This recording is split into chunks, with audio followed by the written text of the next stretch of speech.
Very good evening to all of you. Welcome to our channel Gyan Prapti academy banking. आप सभी को पता है कि हमारा जो टारगेट है वो आपका SBI PO 2023 है। ठीक है, आप ऐसा नहीं है कि सिर्फ आप SBI PO की ही तैयारी कर सकते हैं। इससे आप इसके अलावा IBPS PO, साथ साथ में SBI क्लर्क और SBI PO की भी तैयारी आप यहाँ से IBPS क्लर्क भी की तैयारी आप यहाँ से कर सकते हैं। ठीक है, कंटेंट हम आपको इस प्रकार से डिलीवर कर रहे हैं जिससे कोई भी बैंकिंग सेक्टर यहाँ से आपके लिए नहीं स्किप होगा। ठीक है, बात करें करंट क्लास की तो अभी हम आज रेशियो एंड प्रोपोर्शन, बेसिकली उसमें भी रेशियो के क्वेश्चन डिस्कस करेंगे आज आपके साथ।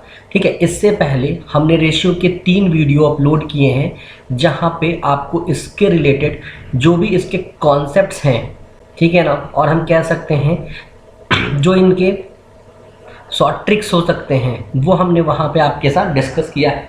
बेसिकली कोशिश ये किया गया है कि कॉन्सेप्ट को आपको इस प्रकार पढ़ाया जाए कि आपको कोई भी प्रॉब्लम्स नहीं आए। ठीक है, तो बढ़ते हैं आज की क्लास की तरफ। उससे पहले हम आपसे रिक्वेस्ट ये कर सकते हैं कि जिन बच्चों ने अभी तक इस वीडियो से पहले की वीडियो नहीं देखे हैं वो जाके आप प्लेलिस्ट में रेशियो की वीडियो, ठीक है, और इसके अलावा जो भी वीडियो हमने SBI PO के लिए अपलोड किया है उसके लिए प्लेलिस्ट हमने बनाया है SBI PO 2023। आपको आई आइकन पे क्लिक कीजिएगा, आपको ये लिंक्स वहाँ पे प्लेलिस्ट मिल जाएगा, आप वहाँ पर जाके कंप्लीट वीडियो हमारा देख सकते हैं। तो बढ़ते हैं आज की क्लास की तरफ और स्टार्ट करते हैं अपना पहला क्वेश्चन। फर्स्ट क्वेश्चन कहता है in a certain sum of money is distributed among P and Q। P and Q के बीच में कुछ मनी को डिस्ट्रीब्यूट किया गया है, ठीक है, जिसमें रेशियो क्या है 4:3। अब आपको पता है कि P एंड Q है, मतलब P/Q, that is 4:3 and Q gets 12,000 rupees, then what is the total money distributed। अगर Q को 12,000 मिलता है, ठीक है, तो बताइए टोटल अमाउंट कितना था। तो अब आप देखिए यहाँ पे Q को इंडिकेट किससे किया जाता है 3 से, तो आप कह सकते हैं कि 3 यूनिट की वैल्यू आपको 12,000 गिवन है। ठीक है, अब यहीं पे समझिएगा कि अगर मैं टोटल यूनिट बात करूं कि टोटल कितना पैसा होगा, तो P को 4 मिला और Q को 3 मिला है, मतलब हमें 7 यूनिट की क्या निकालनी है, वैल्यू निकालनी है। तो यहाँ पे बस आपको क्रॉस मल्टीप्लिकेशन करना है। 7 unit is equal to 7 unit into 12,000 upon में 3 यूनिट इज इक्वल टू क्या हो जाएगा x। क्रॉस मल्टीप्लिकेशन से सॉल्व कर लीजिए, ये आपका 4,000 टाइम्स जाएगा, मतलब आपका आंसर 28,000 होगा।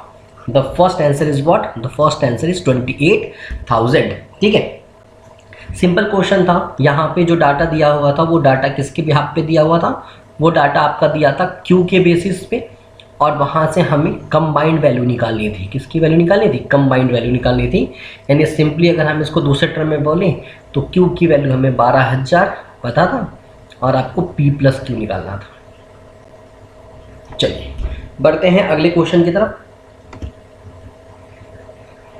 अगला क्वेश्चन है कि किसी काम को, किसी सर्टेन टास्क को PQRS के बीच में डिस्ट्रीब्यूट कराया गया है और उनका रेशियो क्या है 2:4:7:6। ठीक है, P/Q/R/S और उनका रेशियो क्या है 2:4:7:6। ठीक है, ये इनका रेशियो दिया हुआ है। इन अ डे, एक दिन में, then S performs 1800 task in a day. समझना, अगर हम किसी भी काम को इन 4 लोगों में डिस्ट्रीब्यूट करते हैं तो एक दिन में जो इनके द्वारा काम होता है उसका रेशियो मुझे पता है। ठीक है, क्वेश्चन कहता है कि जो S है वो कितना काम करता है एक दिन में, 1800 करता है। अब आप देखो S को रिप्रेजेंट कौन कर रहा है 6, तो मतलब 6 यूनिट की वैल्यू कितनी हो गई 1800 हो गई। 6 यूनिट की वैल्यू कितनी हो गई 1800 हो गई। अब आपसे पूछ रहा है कि बताओ P और Q 2 दिन में कितना काम करेंगे। तो पहले देखिए कि P को कौन इंडिकेट कर रहा है तो 2 और Q को कौन इंडिकेट कर रहा है तो 4। तो पी एंड क्यू का मतलब कितना हो जाएगा 2 + 4 यूनिट, लेकिन ये तो एक दिन का होगा क्योंकि ये डाटा एक दिन के बिहाफ पे दिया है। डाटा कितने दिन का निकालना है 2 दिन का। डैट वैल्यू मल्टीप्लाई बाय 2 तो कितना हो जाएगा 4 2 6 6 दूनी 12 यूनिट की हमें वैल्यू बतानी है। कितनों की बतानी है 12 यूनिट की।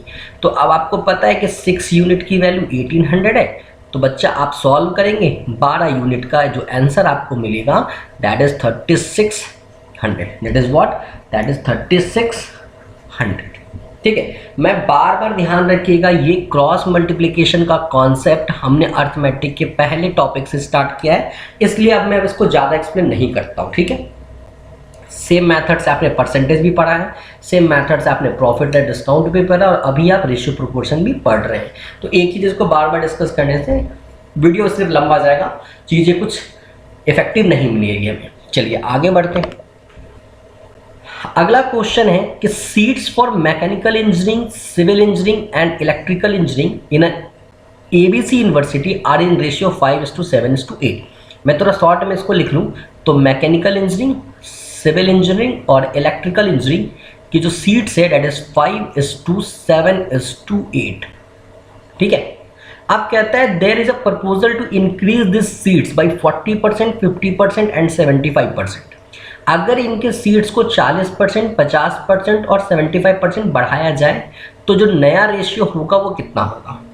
अब जिन लोगों ने परसेंटेज की क्लासेस की थी उनको पता है 40% बढ़ाने का मतलब उस वैल्यू का 140% निकालना होगा। ठीक है, अब मैं आपको यहाँ पे सजेस्ट करूंगा कि आप इस डाटा को कृपया करके 5x अलग, 7x अलग और 8x अलग करके सॉल्व मत कीजिएगा, इट विल टेक टाइम। क्योंकि डाटा परसेंटेज में इंक्रीज हुआ है, आप सिंपली कर सकते हैं 5 का 140% दैट इज 140/100। ठीक है, 7 का 150/100 और 8 का 175/100। एक बात मैं आपको बहुत क्लियरली बता दूं कि डाटा परसेंटेज में इंक्रीज हुआ है, इसलिए हम रेशियो को बिना अलग किए बना सकते हैं। अगर यही डाटा प्लस के साथ इंक्रीज हुआ होता तो अलग अलग करना पड़ता, लाइक दैट। इसको भी करके बना सकते हैं लेकिन टाइम कंज्यूम होगा ज़्यादा, इसलिए बेटर है कि हम डायरेक्ट बना रहे हैं। उसमें ऑप्शन नहीं होता है प्लस वाले में, इसलिए हमें ब्रेक करना ही पड़ता है। देखिए, अब यहाँ पे कोई भी डाटा अगर आप कॉमन निकालेंगे तो वो तीनों से निकलना चाहिए। तो तीनों में 100 है, 100 कैंसिल कर दीजिए। अब देखो ऊपर में हर एक डाटा मुझे 5 का डिविजिबल दिख रहा है, तो ये 5 बन जा 5 हो जाएगा। इसको 5 से कट करेंगे तो 30 हो जाएगा और इसको 5 से अगर हम कट करेंगे तो 5 2 जा 5 3 जा 15 और 25 5 7 जा 35 217। हाँ ठीक है, ठीक है। उसके बाद बढ़ते हैं आगे। सॉरी, यहाँ पे 5 होगा, वही मैं कहूँ कि कुछ गलती है।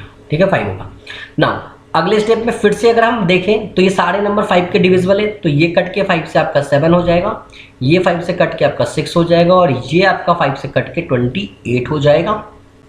देन अगेन देखा जाए तो 7 से सारे डिविजिबल हैं, तो ये पूरा 7 कट जाएगा, यहाँ 7 कट जाएगा, ये 4 बचेगा। मैं थोड़ा क्लियरनेस के लिए मैं वापस से लिख देता हूँ, यहाँ 4 बचा है, यहाँ 6 बचा है, यहाँ 8 बचा है। इसको अगेन सिंप्लीफाई कीजिए, 2 3 और 4, तो what is required answer is 2:3:4। 2:3:4। एक बार आप खुद से भी कर सकते हैं, बहुत सिंपल है, ऐसा कुछ ज़्यादा कैलकुलेशंस जैसा नहीं था, तो आप आराम से खुद से भी कर सकते हैं। कोई कंफ्यूजन हो तो वीडियो को थोड़ा एक बार रिकैप करके देख लीजिए, आपके डाउट्स क्लियर हो जाएंगे। ठीक है, चलिए बढ़ते हैं अगले क्वेश्चन की तरफ। ये क्वेश्चन ऑलरेडी आपके साथ क्लासरूम में डिस्कस किया गया, मे भी वैल्यू अलग हो सकता है, लेकिन क्लासरूम में जब हम कॉन्सेप्ट डिस्कस कर रहे थे तो हमने ये चीज़ पढ़ाया था आपको। डाटा है A/B की वैल्यू 2:3 और B/C की वैल्यू 2:4।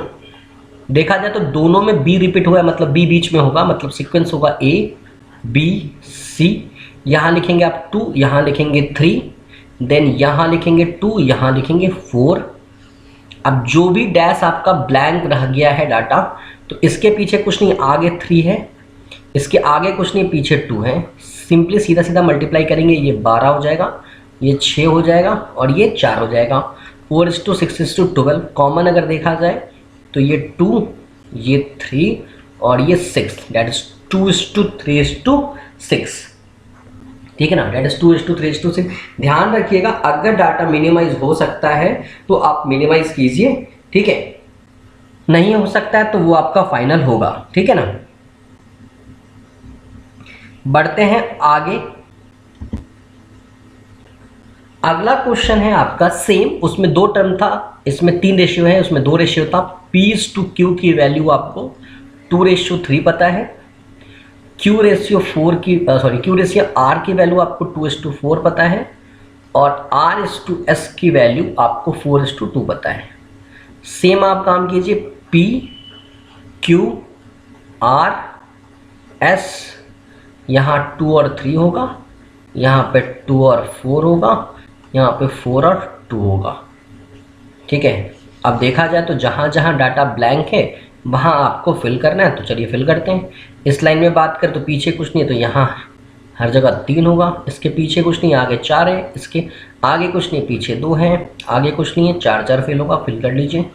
मल्टीप्लाई कर दीजिए, 4 12 दूनी 24, 4 चौको 16 × 48, 4 दूनी 8, 8 × 24, तो 4 दूनी 8, 8 दूनी 16। अब देखा जाए यहाँ पे तो सारी की सारी वैल्यू आपकी 8 की डिविजिबल है, ठीक है। 8 की आपकी सारी वैल्यू क्या है, डिविजिबल है। तो ये 8 दूनी 16, 8 × 24, 8 × 6 48, 8 × 24, मतलब 2363, 2363। That answer is 2363। ये सारी चीजें क्लासरूम में डिस्कस की गई है, कुछ भी नया नहीं। क्लासरूम इन सेंस जब हमने कॉन्सेप्ट आपके साथ डिस्कस किया है, ठीक है। चलिए आगे बढ़ते हैं अगले क्वेश्चन की तरफ। थोड़ा सा मॉडिफाई ये क्वेश्चन में, ज़्यादा कुछ नहीं है। देखिए इस बार अगर हम देखें तो ए बी और ए सी में क्या हुआ है, आपका कॉमन डाटा है। तो हम क्या करेंगे, एक को रिवर्स कर देंगे। तो चलो इसको रिवर्स कर देते हैं, तो इसको लिख लेंगे बी ए सी। तो बी ए का मतलब ये हो जाएगा 9 4, और यहाँ हो जाएगा 2 3, ठीक है।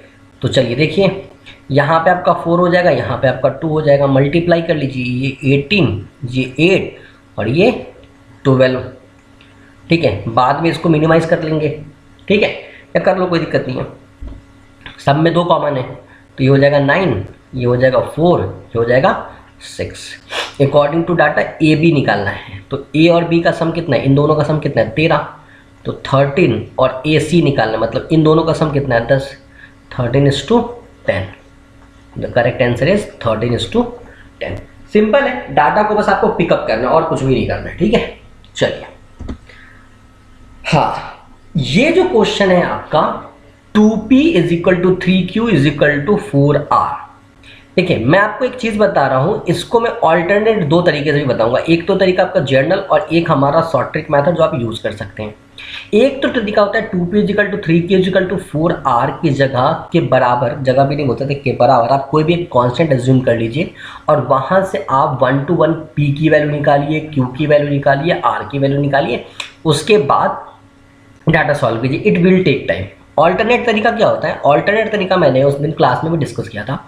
आपको 3 वैल्यूज लिखने हैं, इक्वल टू के बीच आगे पीछे देखा जाए तो 3 डाटा, 1 2 और 3। आप अपने कॉपी में 3 स्पेस बनाइए। फर्स्ट पोजीशन को फिल करना है, इस पोजीशन को, तो अल्फाबेट को छोड़ के नंबर को मल्टीप्लाई करा दीजिए, तो 4 3 जा कितना हो जाएगा 12। सेकेंड पोजीशन को फिल करना है, अल्फाबेट को छोड़ के नंबर्स को मल्टीप्लाई कर दिए, 4 2 जा 8। एंड लास्ट टर्म को फिल करना है, तो स्टार्टिंग के 2 नंबर को मल्टीप्लाई कर दिए अल्फाबेट को छोड़ के, मतलब 6। इसको मिनिमाइज कीजिए, that is 6:4:3। That is what, 6:4:3। The correct answer is 6:4:3। ठीक है। किसी को भी कोई क्वेश्चन में थोड़ा सा भी प्रॉब्लम होता है, आप एक बार वीडियो को जरूर रिकैप करके देखिए, आपकी कॉन्सेप्ट्स क्लियर हो जाएगी। ठीक है, बढ़ते हैं अगले क्वेश्चन की तरफ। अगला क्वेश्चन है आपका कि A/B/C इज इक्वल टू 2:3:4। ठीक है, A/B/C का डाटा में कितना पता है, 2:3:4, और साथ साथ में वो ये कहना चाह रहे हैं कि 2A - 3B + 4C is equal to 165 दिया हुआ है, तो हमें C की वैल्यू बतानी है। ठीक है, अब यहाँ पे मैं आपको एक चीज़ कहूँगा, क्योंकि डाटा प्लस में चला गया है, then will be converted into form of x। तो A को कौन रिप्रेजेंट कर रहा है, 2x, ए को कौन रिप्रेजेंट कर रहा है 2x, बी को कौन रिप्रेजेंट कर रहा है 3x और सी को कौन रिप्रेजेंट कर रहा है 4x। Then put up the value 2 into a की जगह 2x माइनस 3, बी की जगह 3x प्लस 4 और सी की जगह 4x। ये वैल्यू किसके बराबर होगी 165। Then we return as a 4x minus 9x plus 16x is equal to 125. You get the solution, that is 20 minus 9 is equal to 11x is equal to 165 and finally x is equal to 15। x की value कितनी आ गई 15 आ गई।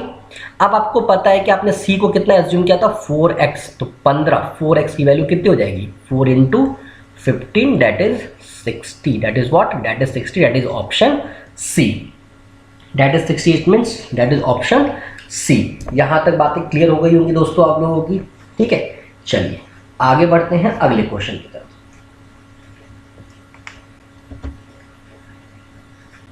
ये question आपके previous question जैसा है, previous to previous question जैसा है। क्वेश्चन ये कहा है ट्वाइस पी का मतलब 2p is equal to 3q यानी thrice q is equal to 5 times of r is equal to 5r। अब यहाँ से आपको P ratio Q ratio R बताना है। मैं इस क्वेश्चन को सॉल्व नहीं कर रहा हूँ दोस्तों, मुझे इस क्वेश्चन का जवाब आप कमेंट बॉक्स में देंगे कि इस क्वेश्चन का सही आंसर क्या होगा, क्योंकि सेम क्वेश्चन अगर देखा जाए तो आपने पिछले स्क्रीन पे बनाया था। ये डायरेक्टली इक्वेशन के फॉर्म में था और ये आपका यहाँ पे वर्ड के फॉर्म में दिया हुआ है। तो आप इस क्वेश्चन को सॉल्व कीजिएगा और सॉल्व करके आपका काम है कि आप इसका आंसर मुझे कॉमेंट बॉक्स में बताएंगे कि सर इसका आंसर ये होना चाहिए। बढ़ते हैं अगले क्वेश्चन की तरफ। अगला क्वेश्चन है कि 80 लीटर ऑफ अ सॉल्यूशन, किसी भी सॉल्यूशन का वेट 80 लीटर दिया हुआ है containing milk and water in the ratio of 2:3। ध्यान रखिएगा ऐसे क्वेश्चंस की फ्रीक्वेंसी ज़्यादा होती है। अभी तक आप जो क्वेश्चन देख रहे थे वो आपका एक इक्वेशन बेस्ड था, यहाँ से आपके वर्ड प्रॉब्लम्स आएंगे, ठीक है। क्वेश्चन कह रहा है कि एक कोई कंटेनर है, इस कंटेनर में आपका मिल्क इज टू वाटर है और उसका रेशियो दिया हुआ है 2:3। इनिशियली इसका वेट 80 लीटर है, ठीक है। How much milk should be added, आपको यहाँ पे मिल्क को ऐड करना है ताकि नया रेशियो कितना हो जाए 4:1। अब बोल रहा है बताओ इसमें कितना मिल्क ऐड करोगे कि ये जो रेशियो है वो आपका 4:1 का हो जाना चाहिए। अब मैं आपको बहुत सिंपल सा चीज़ बताता हूँ। देखो क्वेश्चन को अगर आप बहुत अच्छे से पढ़ेंगे और समझने की कोशिश करेंगे तो यहाँ पे मिल्क को ऐड किया गया है। मिल्क को ऐड करने का मतलब इनिशियल कंडीशन और फाइनल कंडीशन में मिल्क की वैल्यू चेंज हुई है, वाटर का जिक्र नहीं हुआ है, मतलब इनिशियली और फाइनली वाटर की वैल्यू क्या है सेम है। तो अब आप दोस्तों सॉल्व कैसे करेंगे वो देखिए। अब आप इनिशियल में आपका मिल्क इज टू वाटर का रेशियो कितना था 2, 3 और बाद में कितना हुआ है 4 और 1, बाद में कितना हो गया 4 और 1। समझना मेरी बात को, आपका वाटर तो सेम है, वाटर क्या है आपका सेम है, तो ये दोनों अलग अलग कैसे दिख सकते हैं। तो दोनों को सेम करने के लिए हम क्या ले लेंगे इनका एलसीएम। जैसे ही आप एलसीएम लेंगे तो इनका जो एलसीएम वैल्यू आएगा that is what, that is 3 मतलब इसमें भी आप 3 से मल्टीप्लाई करेंगे और इसमें आप 1 से मल्टीप्लाई करेंगे, तो जो आपका न्यू वैल्यू आएगा वो कितना आएगा 2, 3 और यहाँ हो जाएगा आपका 12 और 3, ठीक है। कितना हो जाएगा 12 और 3 हो जाएगा, ठीक है। अब दोस्तों आप देखो यहाँ पे, अब बस इतना ही काम था, सॉल्यूशन हो चुका है आपका। इनका वेट कितना हुआ था 5 यूनिट है, 5 यूनिट की वेट हमें कितना पता है 80 लीटर पता है, 5 यूनिट की वेट कितना पता है हमें 80 लीटर पता है, ठीक है। और change in change in milk कितना आ रहा है आपका 10 यूनिट आ रहा है, तो आपको यहाँ पे 10 यूनिट की वैल्यू निकालनी है। You go with the method of cross multiplication, ठीक है ना। You consider the value that is 160, you get the answer that is 160। आपको जो आंसर मिलेगा उसकी वैल्यू क्या होगी 160 होगी। मैं वापस से क्वेश्चन को रिकैप कर देता हूँ, आपने क्या करना है देखिए। सबसे पहले आपको ये ध्यान रखना है कि इस टाइप के क्वेश्चन में आपको ये देखना है कि पहले जो सॉल्यूशन दिया हुआ that is milk is to water, ठीक है। इनिशियली आपको 2:3 पता था, बाद में ये 4:1 हुआ है। क्वेश्चन पढ़ के ये समझना है कि चेंज कौन कर रहा है। यहाँ पे मुझे समझ में आया कि मिल्क चेंज करना है, ठीक है। तो मैं वाटर की वैल्यू को क्या करूँगा, सेम कर दूंगा। मतलब मैं एलसीएम किसको लूँगा, वाटर का एलसीएम लेने के बाद जो भी डिफरेंस मिल्क में आएगा उसकी वैल्यू आपको निकालनी थी। मिल्क की वैल्यू में कितने का डिफरेंस आया था, 10 यूनिट का डिफरेंस आया था। तो बस आपको 10 यूनिट की वैल्यू यहाँ पर निकाल कर देनी थी, जिसका आंसर कितना होना चाहिए था, 160 होना चाहिए था। जिसका आंसर कितना होना चाहिए था, 160 होना चाहिए था। चलिए बढ़ते हैं अगले क्वेश्चन की तरफ। सेम टाइप का क्वेश्चन है। अगला क्वेश्चन है आपका कि एक कंटेनर है, ठीक है, उसमें आपको वाइन सोडा का सॉल्यूशन है, ठीक है। तो वाइन पहले लिख लेते हैं, सोडा के बाद लिख लेते हैं। इनिशियली आपका रेशियो कितना दिया हुआ है, 7:5 का। इनिशियली रेशियो कितना है, 7:5 का। अब सोडा ऐड किया गया, ध्यान रखिएगा, ऐड क्या हुआ है, सोडा को ऐड किया गया है और रेशियो कितना कन्वर्ट हो गया, 5:7। अब आप खुद समझ सकते हो, सोडा ऐड करने का मतलब मुझे वाइन की वैल्यू को मैच कराना पड़ेगा। वाइन को मैच कराइए, एलसीएम कितना आएगा, 35। इसमें आप 5 से मल्टीप्लाई करेंगे और इसमें आप 7 से मल्टीप्लाई करेंगे। तो जो आपका नया इक्वेशन जनरेट होगा वो कितना हो जाएगा, वाइन सोडा 35 और यहाँ पे 25, यहाँ 35 और यहाँ पे 49। ठीक है दोस्तों। तो अब आप देखो 60 लीटर वेट किसका दिया, इनिशियल का। तो इनिशियल कितना है आपका, 60 यूनिट है। तो 60 यूनिट की वेट हमें 60 लीटर दिया हुआ है। चेंज कितना हुआ है, सोडा चेंज हुआ है 24 यूनिट। तो आपको 24 यूनिट की वैल्यू बतानी है, that is equivalent to 24 litre, that is equivalent to 24 litre. ठीक है, बार बार मैं कह रहा हूं, इस टाइप के क्वेश्चन में सिर्फ आपको क्रॉस मल्टीप्लिकेशन का मेथड लगाना है, क्वेश्चन ऑटोमेटिकली आपका बन के आपके सामने आ जाएगा। ठीक है, बढ़ते हैं अगले क्वेश्चन की तरफ। नेक्स्ट क्वेश्चन है आपका कि एक 80 लीटर मिक्सचर है, 80 लीटर मिक्सचर है जिसमें मिल्क और वाटर का रेशियो कितना है, 27:5। अगेन सेम क्वेश्चन है, मिल्क वाटर कितना है, 27 और 5। ठीक, उसमें आपने वाटर ऐड किया है और रेशियो कितना हो गया, 3:1। अब आप समझो, वाटर ऐड करने का मतलब आपका मिल्क सेम होगा, आपने इनका एलसीएम लिया, डैट इज विल बी 27 बनाने के लिए ऊपर में आप क्या करेंगे, इस वाले लाइन में मल्टीप्लाई बाय 1 करेंगे और इस वाले लाइन में मल्टीप्लाई बाय 9 करेंगे। What you get, we get 27। 5 इसमें तो कोई चेंज नहीं होगा, नीचे वाले में ये 27 और ये कितना हो जाएगा, 9 हो जाएगा। अब दोस्तों वहाँ पे आपको क्या करना है, इनिशियल वेट कितना था, 80 लीटर, यानी कि इनका सम 32 यूनिट की वैल्यू कितनी थी, 80 लीटर था। अब मुझे बताना है वाटर कितना ऐड हुआ है, तो 4 यूनिट, 4 यूनिट की वैल्यू कितनी होगी।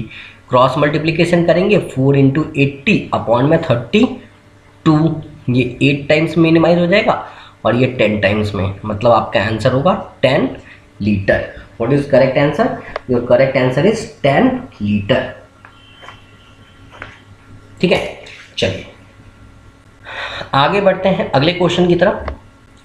अगला क्वेश्चन है, अच्छा ये ध्यान रखिएगा, ये क्वेश्चन बहुत प्यारा क्वेश्चन है, जनरली पूछा जाता है इस क्वेश्चन को बार बार एग्जाम में, ये देखा गया है। ठीक है, तो बढ़ते हैं अगले क्वेश्चन की तरफ। अगला क्वेश्चन कहता है कि अ हॉर्न, पेन कलर चेंज कर देता हूँ, अ हॉर्न परस्यूज अ हेयर, एक हॉर्न है जो हेयर को पकड़ने की कोशिश कर रहा है और उनके 6 छलांग, ठीक है ना, for every 9 leaps of that hare, 6 छलांग आपके हॉर्न का 9 लैप्स, किस लैप्स से छलांग किसके हेयर के बराबर होता है। तो मान लीजिए ये हॉर्न हो गया और ये आपका हेयर हो गया, इसका 6 छलांग इसके 9 छलांग के बराबर होता है। ठीक है, बट 3 लिप्स ऑफ हॉर्न are equal to 5 leaps of hare. अब कहता है लेकिन जो 3 छलांग है किसका, हॉर्न का, वो 5 हेयर के छलांग के बराबर होता है। तो ध्यान रखिएगा यहाँ पे अगर आप डिस्टेंस निकालेंगे, क्योंकि अब आप क्वेट करके क्या निकालना है कि 6 छलांग में डिस्टेंस कितना ट्रेवल किया होगा, तो जो वैल्यू होती है वो चेंज हो जाती है। तो यहाँ पे हॉर्न को 3 बता रहा है तो वो हेयर को 3 बताने लगेगा और जो लिप लिप्स को हेयर को 5 लिप्स बता रहा है, वो हॉर्न को 5 बताएगा।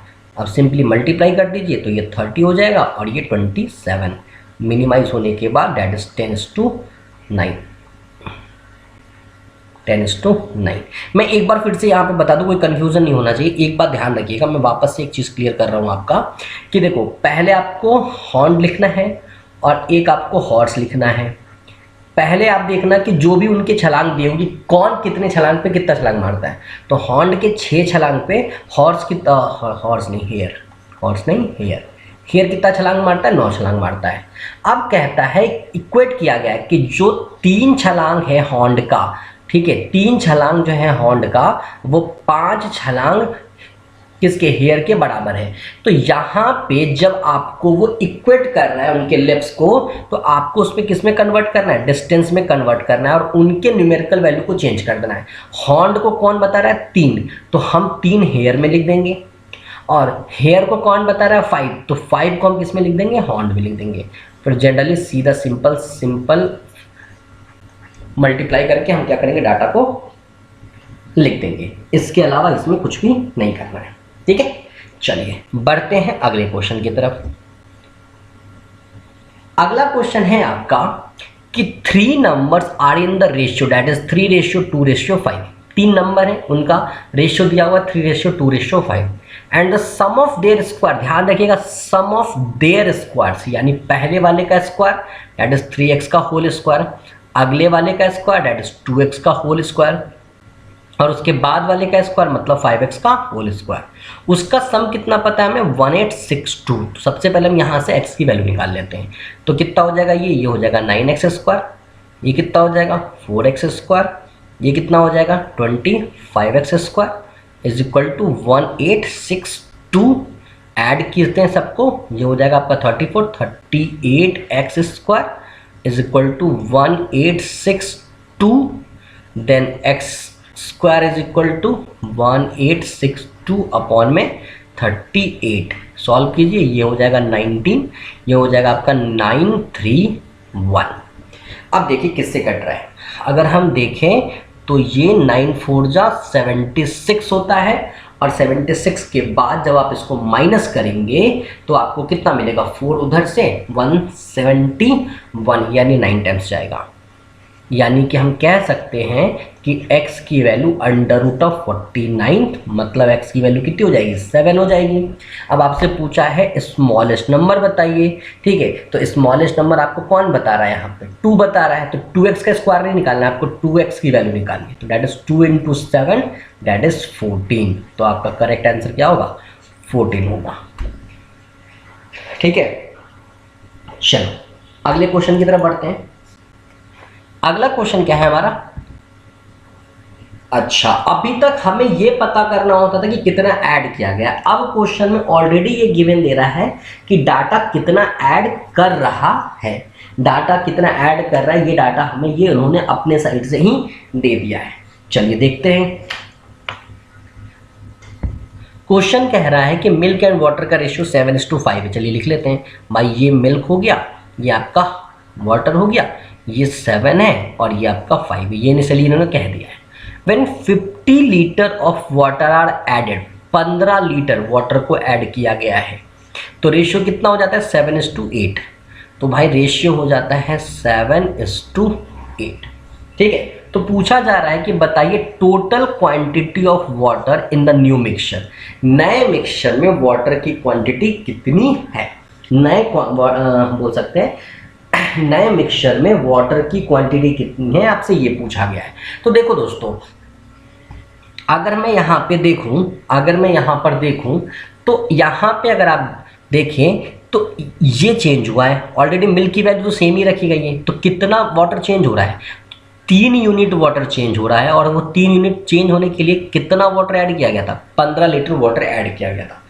3 यूनिट के लिए कितना चेंज वाटर ऐड किया गया था, 15 यूनिट ऐड किया गया था, ठीक है। 15 लीटर, 3 यूनिट में 15 लीटर ऐड किया गया था, ठीक है।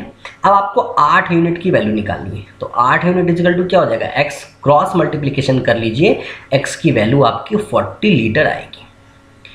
इस बार एलसीएम क्यों नहीं निकाला गया, तो क्यों नहीं निकाला गया, रीज़न ये था कि जो भाई सेम है, ठीक है ना, जिसको चेंज नहीं किया गया था वो यहाँ पे भी हमें सेम दिख रहा था, तो एलसीएम लेने की कोई नीड नहीं थी। तो हमारा रिक्वायर्ड आंसर कितना हो जाएगा, x = 40 लीटर। ठीक है, बढ़ते हैं अगले क्वेश्चन की तरफ। अगला क्वेश्चन है, सेम आपका क्वेश्चन है कि a mixture containing milk and water that is ratio 5:2। ठीक है, मिल्क एंड वाटर का रेशियो कितना है, 5:2 है। ठीक, 22 लीटर वाटर ऐड किया गया, चलिए इतना वाटर ऐड कर लिए, और रेशियो कितना हो जाता है, 7:5। तो दोस्तों अब हमें क्या करना पड़ेगा, इस वाले में अगर हम देखें तो मिल्क चेंज नहीं होना चाहिए, तो मिल्क का क्या निकालेंगे हम, एलसीएम निकालेंगे। तो एलसीएम कितना आएगा इसका, 35। मतलब इस वाले लाइन में मुझे 7 से मल्टीप्लाई करना है और इस वाले लाइन में मुझे 5 से मल्टीप्लाई करना है। वैल्यू कितनी हो जाएगी, तो 35, 14, नीचे 35 और 25। तो देखो ये आपका 11 यूनिट चेंज हो रहा है, उसकी वैल्यू 22 लीटर है। पूछा जा रहा है ओरिजिनल मिक्सचर तो ये था, उसमें वाटर की क्वांटिटी, मतलब हमें 14 यूनिट की वैल्यू बतानी है कि 14 यूनिट की वैल्यू क्या होगी। तो दोस्तों निकाल लीजिए, मैं आपका आंसर कमेंट बॉक्स में वेट करूंगा कि आप इस क्वेश्चन का आंसर बस क्रॉस मल्टीप्लिकेशन करके बता सकते हैं कि कितना आना चाहिए। तो आज की क्लास में इतना ही, ध्यान रखिएगा अभी और भी क्वेश्चंस मैं आपके साथ डिस्कस करूंगा, तो बने रहिए चैनल्स पे और आने वाले वीडियो के लिए नोटिफिकेशन ऑन कर लीजिए ताकि आपको कोई भी वीडियो अपलोड होता है तो आपको पता चल सके।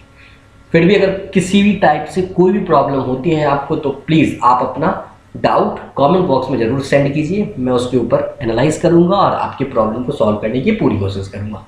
तो आज के लिए इतना ही गाइस, थैंक यू।